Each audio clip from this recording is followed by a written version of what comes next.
Hi, I'm Bryan Broaddus. It's Voch Lombardi. We got the Scouts Eye presented by Tailgate USA. Thank them for being a part of this. Voch, that was an exciting Cowboy victory on Thanksgiving. I know it wasn't hard for you to find some plays today. Man, Bryan Broaddus, got some stuff here, man. Got some offense, got some defense. We're pretty balanced today. Got a superstar that I'm going to keep talking about till it's over with. And we got some unsung heroes, man. So let's go ahead and break this down. All right. Bryan. Let's run it for the cardio. Man, I feel like the Chiefs, they gave you everything that they had, Bryan.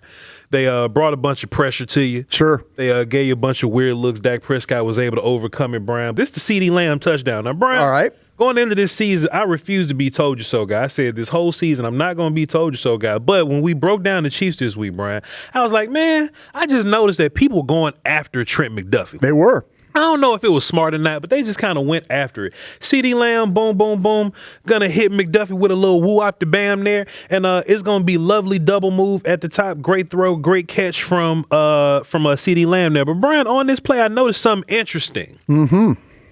You want to know why CeeDee Lamb was one-on-one and open with McDuffie? Why was he one-on-one there, Vachi? Tell me that. It wasn't because they was giving GP a whole ton of attention. No. You'd be surprised how many eyes, Bryan, that they put on Ferguson. Yeah. Now, Bryan, this isn't necessarily a double or a triple team, but it's like a single coverage until. So let's take Ferguson right here. Let's say if Ferguson ran a shallow, if Ferguson ran like a post, right, or if Ferguson went downfield. Okay. There were 3 Chiefs defenders with eyes on Jake Ferguson to take away whatever he possibly could do. Let's just run it. Don't forget, guys, Jake Ferguson's right there. We're going to run it, and I'm going to get the ball right there. Bryan, you see this character got look eyes at these inside. Look at these eyes go inside, yeah. This character got eyes inside, and I'm going to move this so you can see him. This character got eyes on Jake Ferguson, Bryan. Wow. So no matter what you kind of do, the only thing that was available was like the out. But sure. you couldn't, you know what I'm saying, because you got to take care of everybody else, Bryan. But I was so surprised. I'll just run this back and let everybody kind of see it. Those 3 defenders had eyes on Jake Ferguson just in case Dak went there. Now, how do the Chiefs mitigate that? Let's just circle this guy here. He's got eyes on Ferguson. Eyes. Okay, Ferguson's not running a shallow. Not going then he's shallow. Gonna get eyes back on Dak. You see that? Right. So they had defenders with like multiple responsibilities there. Right. So Bryan, this probably would have helped if this character right here didn't have to keep eyes on Ferg. Maybe he would have been able to drop back to help on Lamb. Absolutely, right? yeah. Or maybe like some of these other guys or whatever. But Bryan, 3 defenders had eyes on Ferguson, but that had CeeDee Lamb wide open downfield, and George Pickens could really do whatever he want in some one-on-one situation, Bryan. But I was befuddled. Out of these 2 wide receivers that's setting the league on fire right now, right, Ferguson was the guy that they wanted to take away. Do you think it was a situation that, and you mentioned it, that they felt good enough about McDuffie one-on-one? Terrible idea. Yeah. Terrible idea. But this is the area of the field where we see Dak and Ferguson run that seam. He tries to fit it over the top and that stuff like that. So if you're, you just took a chance. Spags rolled the dice, took a gamble, and shouts out to Dak for, kind of seeing it and just identify. I'm going to get pre-snap read, I'm going to get Lamb the ball one-on-one on the double move there. Right. But it just kind of shows you the potency of this offense, right? Right. Like you kind of got to play everybody straight.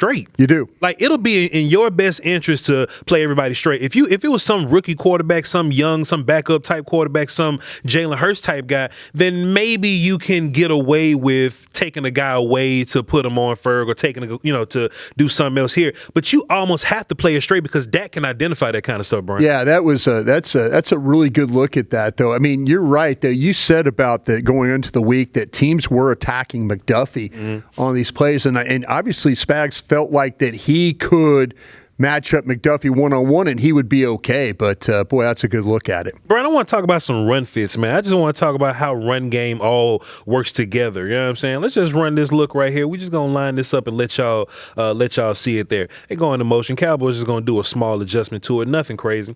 Pat's going to snap the ball there. Boom, boom, boom, boom, boom. Couple things happen here, Bryan. Of course, we can look at, Clowney running down and making a play here. But just one thing I wanted to note here, Bryan Broaddus.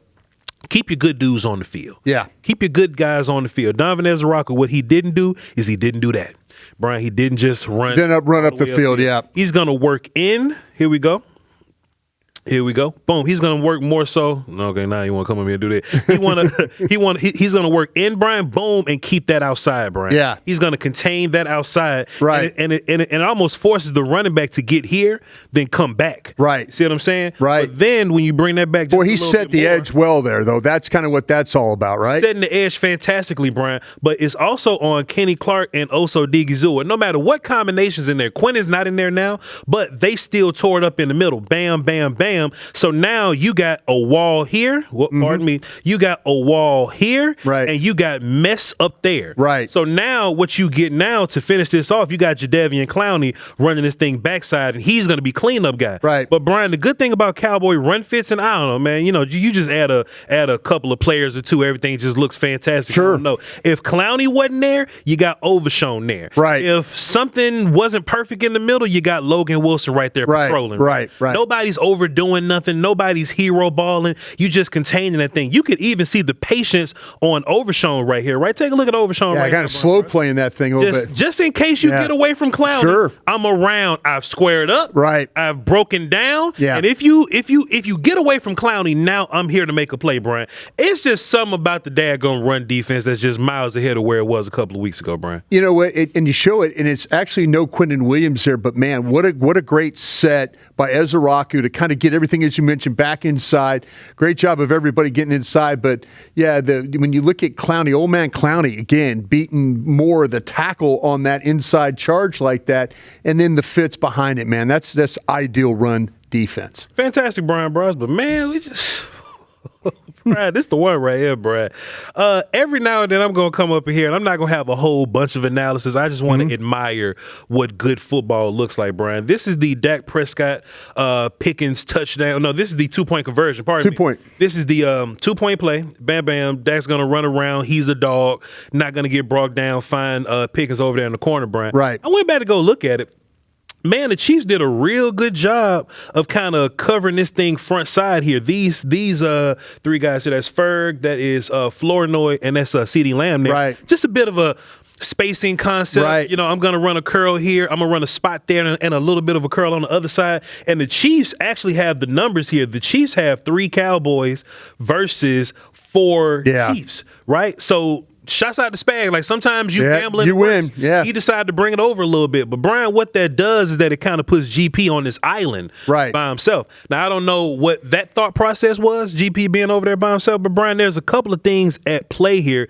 GP, I don't want to use the word locked up because he's never locked up, but he's covered pretty good there, Bryan Broaddus. He was going to run this little fade route, and Dak didn't throw it because he was looking front side, which is this direction, right? But GP having the awareness, the blocking kind of breaks down a little bit, and Dak has to get away from guys. Right. But GP has enough awareness to get off of the fade, abort mission, and get to the pylon. Right. Dak having enough awareness as he's rolling out, fit the ball to GP at the pylon, 2 feet inside, great catch. And Brian, I just want to show the cartel view of this, Brian, bro. Let's just show the cartel view of it, because Dak Prescott deserves all the flowers he could possibly find. Get him the damn bouquet of the year. That throw right there, Brian. Yeah. That throw was stupid. Yeah. And we made it 2-point conversion. It worked out. Yeah, I'll tell you what, though, a couple of things on here, man. I mean, Dak, give him credit, kind of gives it the old Brett Favre spin out of there. I've seen that many a day. But how hard it is for a quarterback to roll to his left and make an accurate throw like that, get his shoulders open. Look how Dak is able to get himself spread out there and then make that throw right there, and then give Pickens so much credit for such a long guy, his ability to get his feet, to kind of know where his feet and his hands all work together. That's tight coverage. That's a tough window throw right there. But great job by everybody involved to make that happen. At the end of the day, Bryan Broaddus, this thing is all about like big boy throws, top tier plays, superstar type plays. And I think there was this point in time where Cowboy fans didn't really trust Dak in these like bigger games or whatever. I've seen Dak in enough games this year where he's tearing it up so bad. Like I trust to just let him cook. You know what I'm saying? Put the ball in his hands and let him cook. You feel me? Yep. Speaking of cooking, we're gonna take a break and talk about our good friends at Tailgate USA. Hey, thanks, Voch. Today's show is brought to you by our friends at Tailgate USA. Tailgate like a pro. They've got turnkey trailers, mobile bars, catering pop-ups. They handle the setup and the cleanup, so all you have to do is just show up. Perfect for game day in your town, birthdays, corporate events, watch parties, and more. And this December, as we've turned the calendar, we're running a fan giveaway. Scan the QR code for details. Book now at tailgateusa.net. Tell them Bryan sent you for VIP pricing when you're booking. How about this one, Bryan Broaddus? You got your old rookie there, Savon Ravel, up top there. Oh, man. Wide, Bryan. Yeah. I'm really impressed with this character, Bryan Broaddus. Yeah. And one thing that I think, that he did was I think he's giving Flus enough confidence to just press people. You know what I mean? We didn't see Flus called to have a whole bunch of guys pressing early in the season. I think at the end of the day, this Cowboys is going to be a press man defense. Diggs is going to be back, and he definitely prefers to do it, Bryan. Take a look at Revel up top, Bryan. Pressing number 4 there, Rashee Rice. Rice, yeah. He's gonna get a press, open the hips, then come over the top, boom, sticky coverage, ball's a bit high. Yeah. But Bryan, man, Rover got a little help right there, man. Rover got a little help from our guy Overshown there, Bryan. Yeah. Bro. And look, man, I don't want to keep on beating up on these other linebackers there, but Overshown stepped up. Yeah. Then what did he do, Bryan? He gained a little bit of ground. Right. A little bit of ground to save you. Right. And I say this not in a way to be mean to anybody, to no other linebackers, man, but you just can't stand still. No. I'll let you move forward. Not in that situation. Especially not on the goal line. Yeah, right. When everything's tight and, Pat Mahomes is a gangster in that way, right? Yeah. You've got to gain ground. You got to move around. And Overshown stepped right in the path. He didn't just stay still. He stepped right in that path, and it forced Mahomes to kind of drift the ball high a little bit, but it was just too high from him, and it ended up working out for us, Bryan. I also want to take a look at this Cowboy pass rush, because everything's kind of working together in tandem right now. If you win quick, the ball's got to come out quick. So I know a lot of people were looking at old man, Clowney there, and they were saying, well, Clowney got his sacks in here, but man, Clowney got some pressures too. He did. He got pressures that just made Pat Mahomes speed up the clock a little bit. So you speed up the clock, you drop back a little bit in coverage, you press to kind of mess up timing a little bit. Rice comes off a little bit late because the coverage is right there. He's in phase, and you get a high pass from Pat Mahomes there on the goal line. If you could go back to, and you pointed this out with Ferguson and the attention required from him, take a look at what's happening down here in the slot with Kelsey and watch the attention that he gets on this play. This is what having these tight ends. Look at this. There's basically... I mean, but they're not over there. Yeah, they're not. I mean, they're feeling so good about the situations with their corners that they're going to go ahead and try and lock up. They're going to try and lock up Kelsey inside with the safety and then also with the linebacker as well. Look at that. That's Donovan great. Wilson right there. Pressure on Juju Smith right there. Yeah, absolutely. Like that's a negative matchup for us in week 3. You know what I mean? That absolutely. So yeah, great job across the board with the coverage right there. Great job you mentioned with the pressure, and then even more so with the Overshown with the drop right there. Man, Bryan, we just look like a brand new defense, man. I'm just gonna take time to just give credit where credit is due, man. Some people didn't see Quentin Williams in the box score as much, but hey, there are going to be games where Quinn is not always in the box score, but he's going to be whooping somebody in the middle, and it's going to free up. Osa's been ridiculous since Quinn has gotten here. Right. You know what I mean? But let's just take a look at Quentin right here, just in case people was looking for him. They didn't know where to find him, and he's going to be beating the hell out this guard in the run game, Bryan. He's going to make a play on 3rd and 1 right there. Oh, you give us the box. Hey, man. 3rd and 1. Hey, man, I'm just letting everybody know, man, you spoil. You know what I mean? Down in distance, 3rd and 1, 3rd quarter, and Quentin Williams is going to come in and make a stop. Bryan, how many times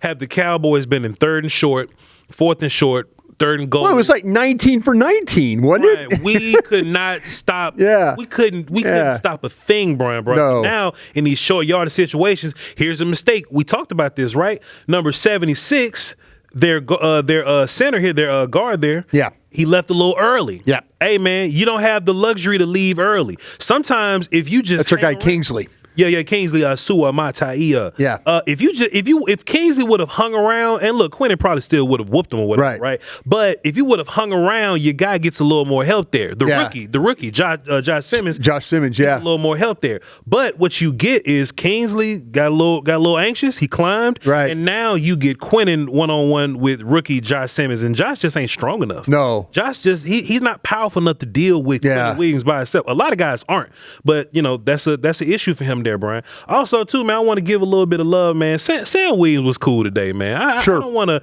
continue to hate on Sam like Sam ain't been doing nothing, man. Sam was around. Sam looked much better than what he once did. I need to see Sam continue to do it. Right. Sam did have a day that made me go, all right, Sam, you're doing some things, man. I'll tell you what, man, that's some big time. The thing about the whole thing, it just shows you how much power. And Josh Simmons, I don't think he's a weak guy coming out. I didn't think that was, but for him, that's a tough block. But man, I'll tell you, that just shows you the power of Quentin Williams right there. Josh has some power, but he's not power guy. Yeah, like Booker. I didn't think. Yeah. You know what I mean, Josh Simmons is a rookie in his rookie body. Right. He's 21, and Quentin Williams is a man. Yeah. You know what I'm saying? It's just a little different right now. Josh would be fine in the future, but right now, there's not a matchup that favors them. Not at all. Bryan Broaddus, this is our feature presentation. Okay. Brian, I thought this was the play of the game for me. Okay. This was the block of the game for me. You know what I'm saying? Or the offensive thing that jumped out to me. I had to. I shared this on multiple platforms, and we all know you're on multiple platforms in a good way, right? Gotta work, man. Gotta work, Brian. Brian, I just want to run this play. And then I want to come back and talk about it. I'm going to nerd out on some offensive line stuff for a minute. You will nerd out on some offensive line stuff. You don't mind, Bryan Broaddus. I never do. KaVontae Turpin gets the handoff there, gets a big amount of yards there from the backfield. First of all, Shoddy, it takes some nuts to get this dude the ball again, man. It does. Couple weeks ago, man. It wasn't good. He tripped over air. You know what I'm saying? It looked like he had money on the game with that play. I don't want to accuse him of that, but man, that looked kind of shady there for a minute. But Shoddy trusted Turpin and gave the ball back to him. Brian, I just want to talk about a couple of things that makes this play interesting here. Yeah. First that we need to talk about is Terrence is going to pull and get to the outside. Which he's good at. He's very good at that because Turpin is going to the outside as well. So we got Terrence on the move. Also, something else that's very important. We got Tober down here cracking 51. How about that? All right, cool. We continue to go. CeeDee Lamb, who's become a much better blocker recently, Brian. Right. So you could tell culture-wise, something's happening here in the Cowboy organization, locker room coaching or whatever, that you see CeeDee Lamb fighting on these damn blocks. Yeah. Brian. But, Brian, you want to know the one play that made this thing work? Let me tell you the most difficult block on the line of scrimmage right now.